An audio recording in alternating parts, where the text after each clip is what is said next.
I'm Deborah Borchardt, and this is your midday market update. All the indices are in the green territory today. We do have some buying happening, but how much buying do we have in December for retail sales? Well, it was a little bit better, but not a whole lot. Joining me now is Keith Bliss from Cuttone. So Keith, you were actually not disappointed with these numbers. I thought they could have been a little bit better. It didn't seem very cheerful for the retailers. Well, you got to remember the retail number encompasses everything going on here in the U.S. economy. And when you strip out autos and gasoline, which are two of the more volatile components in any retail sales figure, the number was actually up pretty substantially. So December did turn out to be a pretty good month.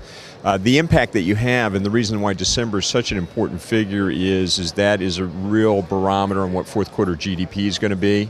And of course, fourth quarter GDP takes on even greater importance when it comes to what the Fed is going to be deciding on their policy moves going forward. So the retail number is good. I think we need to also keep it in context for what is it year over year. While it's positive, the actual December number has been trending downward over the last few years. What that means, we'll have to kind of disseminate that out over the next couple of months. But the report is not a bad one. We shouldn't take it that way. And the auto figures will come back at some point in 2014 as well when we get into a little bit more seasonal buying patterns.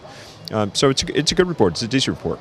All right, so we were just talking before we came on air that in February we'll start to get some more of the earnings from retailers. Right. Then we're really going to be focused on really what's 2014 going to look like. 2013, that's done and over with. Really, what are we going to see this year?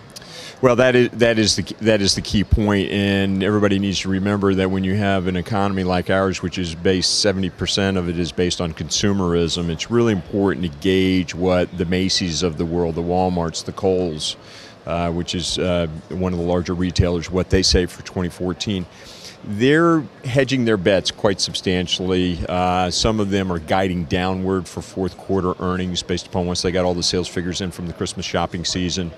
I'm not quite sure what they forecast for 2014. I'm sure they'll play it close to the vest and pretty much middle of the road. It's very hard to determine in January what's going to happen in the U.S. economy. We don't think that we're going to have any kind of budgetary slip-ups in the U.S. government this year, which will weigh down consumerism and spending. So maybe that's a bright light for the retail companies. But again, keep your eye on when they report in February and what they say. It's going to be real key to what we think for the market, for the companies, and for retail sales for 2014.